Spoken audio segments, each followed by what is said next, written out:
GBA 5 ಪಾಲಿಕೆ ಎಲೆಕ್ಷನ್ಗೆ ಹಿಡಿದಿದ್ದಂತಹ ಗ್ರಹಣಕ್ಕೆ ಮುಕ್ತಿ ಸಿಕ್ಕಿದೆ. ಬೆಂಗಳೂರು ಪಾಲಿಕೆ ಚುನಾವಣೆಗೆ ಮುಹೂರ್ತ ಫಿಕ್ಸ್ ಆಗಿದೆ. ಜೂನ್ 30ರ ಒಳಗೆ ಚುನಾವಣೆ ನಡೆಸಲು ಸುಪ್ರೀಂ ಕೋರ್ಟ್ ಸೂಚನೆ ಕೊಟ್ಟಿದೆ. ಗ್ರೇಟರ್ ಬೆಂಗಳೂರು ಪ್ರಾಧಿಕಾರಕ್ಕೆ ಒಳಪಡುವ 5 ಪಾಲಿಕೆಗಳು ಫೆಬ್ರವರಿ 20ರ ಒಳಗೆ ವಾರ್ಡ್ ಮರುವಿಂಗಡಣೆ ಪೂರ್ಣಗೊಳಿಸಬೇಕು.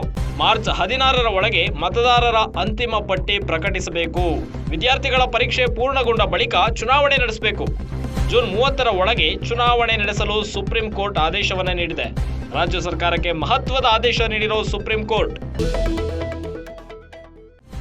ಬೆಂಗಳೂರು ಪಾಲಿಕೆ ಎಲೆಕ್ಷನ್ಗೆ ಹಿಡಿದಂತಹ ಗ್ರಹಣ ಇದೀಗ ಮುಕ್ತಿ ಸಿಕ್ಕಂತಾಗಿದೆ.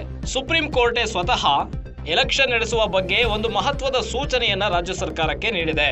ಬೆಂಗಳೂರು ಪಾಲಿಕೆ ವ್ಯಾಪ್ತಿಗೆ 5 ಈಗ ಜಿಬಿಎ ಆಗಿದೆಯಲ್ಲ, ಗ್ರೇಟರ್ ಬೆಂಗಳೂರು ಅಥಾರಿಟಿ, ಆ ಒಂದು ವ್ಯಾಪ್ತಿಗೆ ಒಳಪಡುವಂತಹ 5 ಪಾಲಿಕೆಗಳ ಚುನಾವಣೆ ನಡೆಸಲು ಮುಹೂರ್ತ ನಿಗದಿ ಮಾಡುವಂತೆ ಸುಪ್ರೀಂ ಕೋರ್ಟ್ ಮಹತ್ವದ ಆದೇಶವನ್ನ ರಾಜ್ಯ ಸರ್ಕಾರಕ್ಕೆ ನೀಡಿದೆ. ಜೂನ್ 30ರ ಒಳಗೆ ಚುನಾವಣೆ ನಡೆಸಬೇಕು ಅಂತೇಳಿ ಸುಪ್ರೀಂ ಕೋರ್ಟ್ ಈ ಒಂದು ಆದೇಶದಲ್ಲಿ ತಿಳಿಸಿದೆ. ಗ್ರೇಟರ್ ಬೆಂಗಳೂರು ಪ್ರಾಧಿಕಾರಕ್ಕೆ ಒಳಪಡುವಂತಹ 5 ಪಾಲಿಕೆಗಳ ಚುನಾವಣೆ ಜೂನ್ 30ರ ಒಳಗೆ ನಡೆಸಬೇಕು. ಫೆಬ್ರವರಿ 20ರ ಒಳಗೆ ವಾರ್ಡ್ ಮರುವಿಂಗಡಣೆ ಪೂರ್ಣಗೊಳಿಸಬೇಕು. ಜೊತೆಗೆ ಮಾರ್ಚ್ 16ರ ಒಳಗೆ ಮತದಾರರ ಅಂತಿಮ ಪಟ್ಟಿಯನ್ನ ಪ್ರಕಟಿಸಬೇಕು. ವಿದ್ಯಾರ್ಥಿಗಳ ಪರೀಕ್ಷೆ ಪೂರ್ಣಗೊಂಡ ಬಳಿಕ ಎಲೆಕ್ಷನ್ ನಡೆಸಬೇಕು ಅಂತೇಳಿ ಸುಪ್ರೀಂ ಕೋರ್ಟ್ ಮಹತ್ವದ ಆದೇಶವನ್ನ ನೀಡಿದೆ.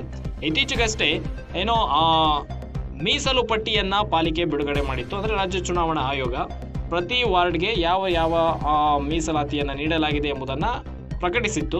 ಇದೀಗ ಸುಪ್ರೀಂ ಕೋರ್ಟ್ ಎಲೆಕ್ಷನ್ ನಡೆಸುವಂತಹ ದಿನಾಂಕ, ವಾರ್ಡ್ ಮರುವಿಂಗಡಣೆ, ಮತದಾರರ ಪಟ್ಟಿಯನ್ನ ಬಿಡುಗಡೆಗೊಳಿಸುವ ಬಗ್ಗೆ ಒಂದು ಮಹತ್ವದ ಆದೇಶವನ್ನ ನೀಡಿದೆ.